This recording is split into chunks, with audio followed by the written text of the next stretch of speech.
And it was like, I genuinely was lying, thinking like, am I gonna die? The Lord tells me he can get me out of this mess, but he's pretty sure you're fucked. Because I've never seen anything like that before. They don't have crazy weather at the sky. We have like 2 flashes of lightning a year, and people go fucking nuts for that. Let alone 100 flashes of lightning in an hour. I thought I was at like a fucking disco, a party. The room was just flashing.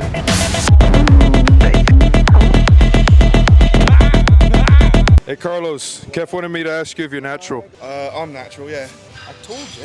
Yeah, I couldn't tell you the next time I'm going to wear a dress like that. Which one am I doing? Just put it on my t-shirt, please. Now, the biggest thing for me, because I do a lot of travel, I have to train off of feel a lot more. So this is definitely something that I actually grew up doing, even although I trained in the same place. Yes, I would always have numbers in my mind. I would always have a vision of where I wanted to go, what I wanted to do, but all of my sessions always went off of feel. If one day I was feeling extremely good, I could continue on doing exactly what I was doing, feeding off of the session before, but I would always be wary that if I came in and I was feeling maybe not as good, I would allow that session to just go as I felt on the day. So if I've got 60%, I'm giving 60%, but I know that's 100% on that day, so that is all that matters on that side. Where I'm at now, because of the amount of new travel that I do, which the first thing I will say is I'm super fucking grateful for, I have to go by feel way more because I'm using a lot of different pieces of equipment that I'm not actually used to.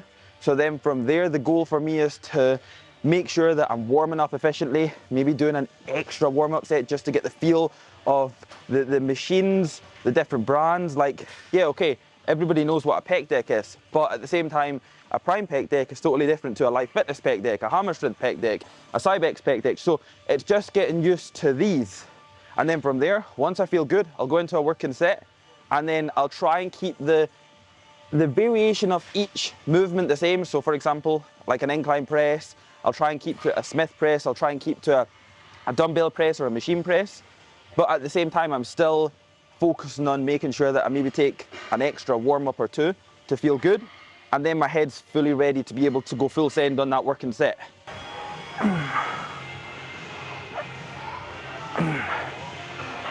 I'm a very big fan of a pec deck at the beginning of all my chest sessions. I would always think of things like this, I would think would diminish my energy for them big compounds. So I would be like, I am not doing anything before a compound movement because I want to get everything out of it.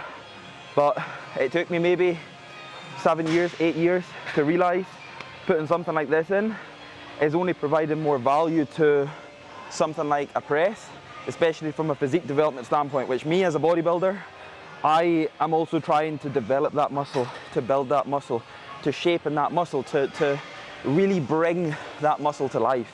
And in order for me to do that, yes, I need to lift heavy, yes, I need to push my press into the absolute most that I can, but I also need to think about that targeted muscle. And for this is something that helps with that so much, with the connection, the contraction, and also it provides stability, so it keeps you safe, which is also a big one.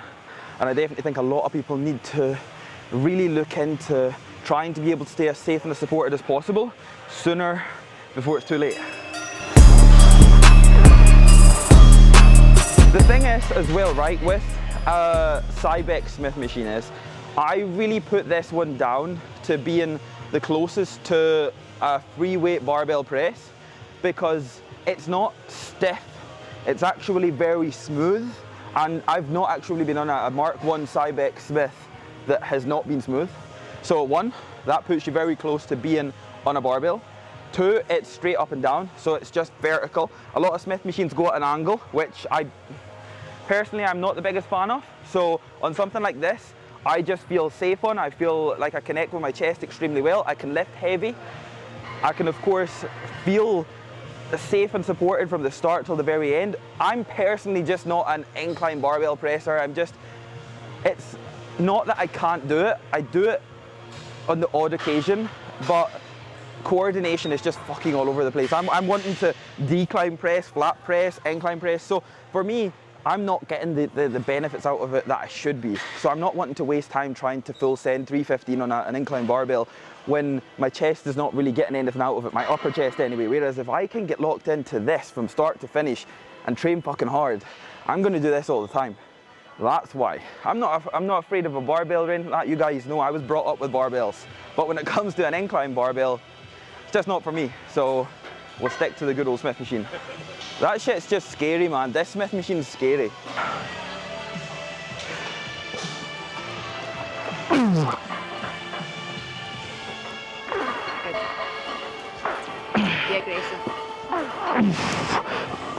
Be aggressive. Be aggressive. Up. Be aggressive. And again. Up. Come on, take another one. Yours. All yours. Let's do it.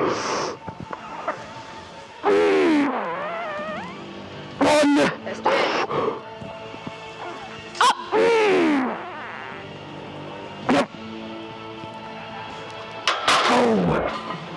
Hey. Whew.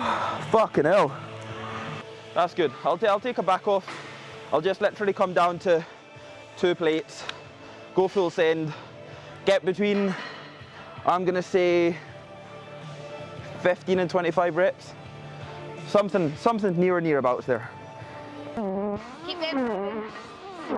That's something else that I do whenever I'm not specifically running like a certain load.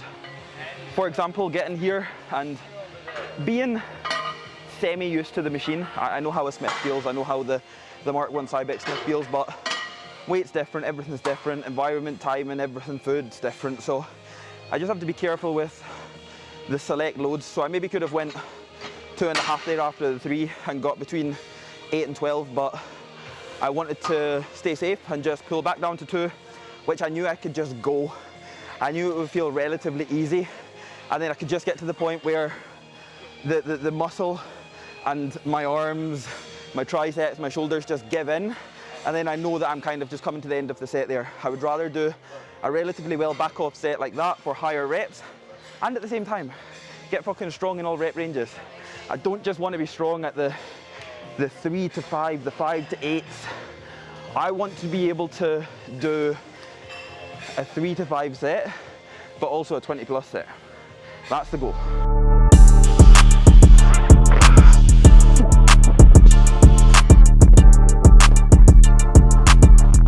On pretty much all of them very big top end sets that, like what we just spoke about on the Smith machine, that I don't really burn out too much on. It's actually just the fact that it is so fucking heavy and there's just nothing really left to give on that actual muscle, and any other muscles that I'm using to also help on something like that. And like this, for example, that I don't need to re-rack. I favour a very slow eccentric just to be in control of that final part, because ultimately you could argue the final part is the concentric of that last rep, but you've still got that opportunity to be able to think, right, am I gonna look to progress this next session? Yes.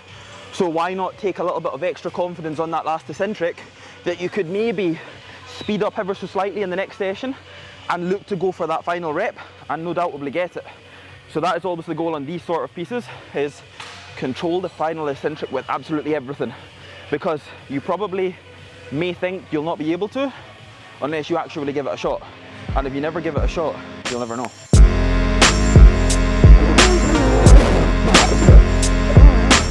My chest has been like one of them body parts that has always been a lacking body part. It's just always been so underdeveloped, just not nice.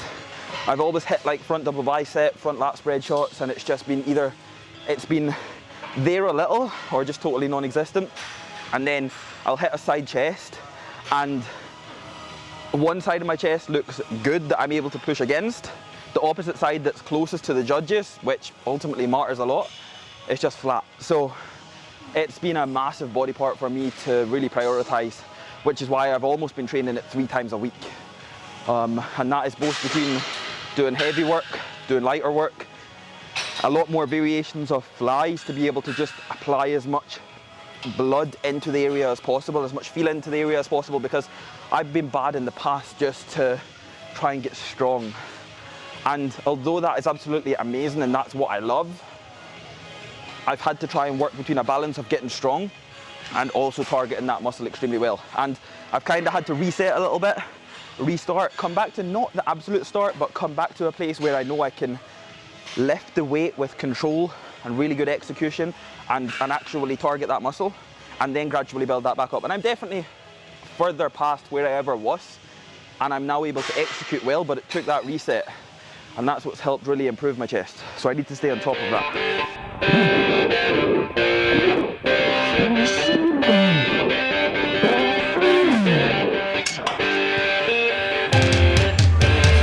Yeah, I like to start on a fly, finish on a fly, just because, like I say, from a variation perspective now, really focusing on things like fly movements as much as pressing movements, instead of either just getting to the end of my session.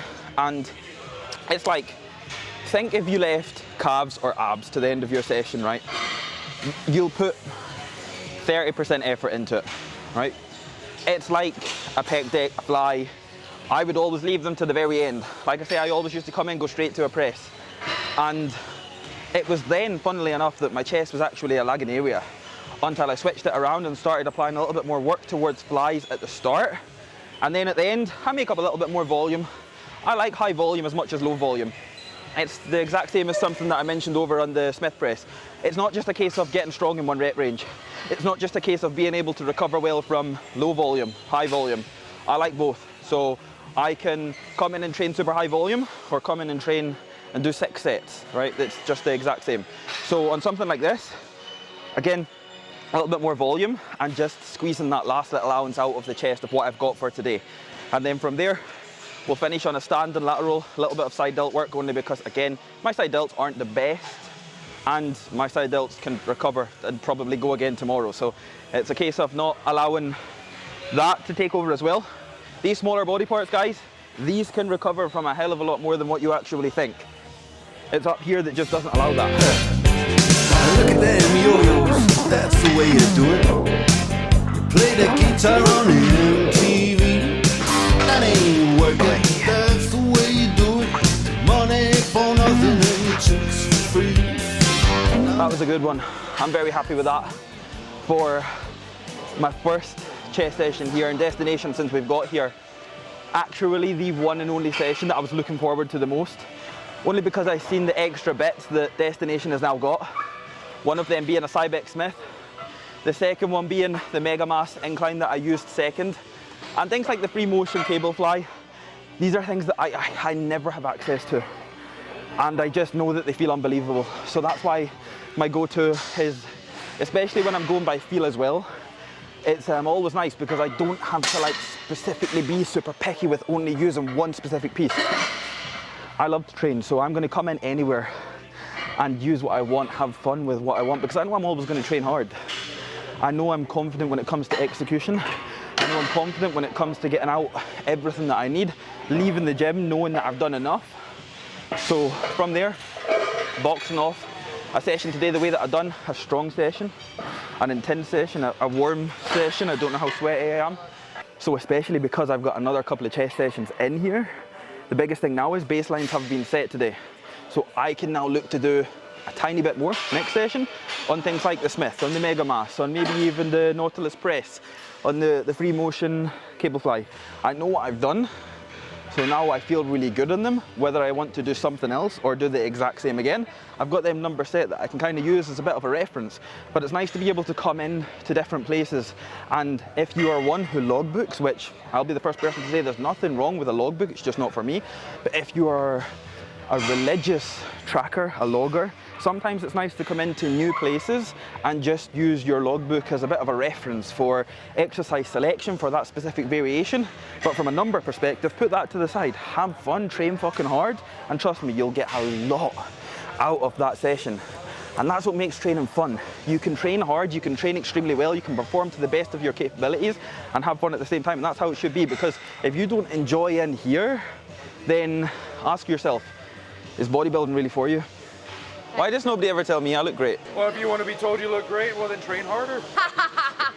I'm going home. I'm going home.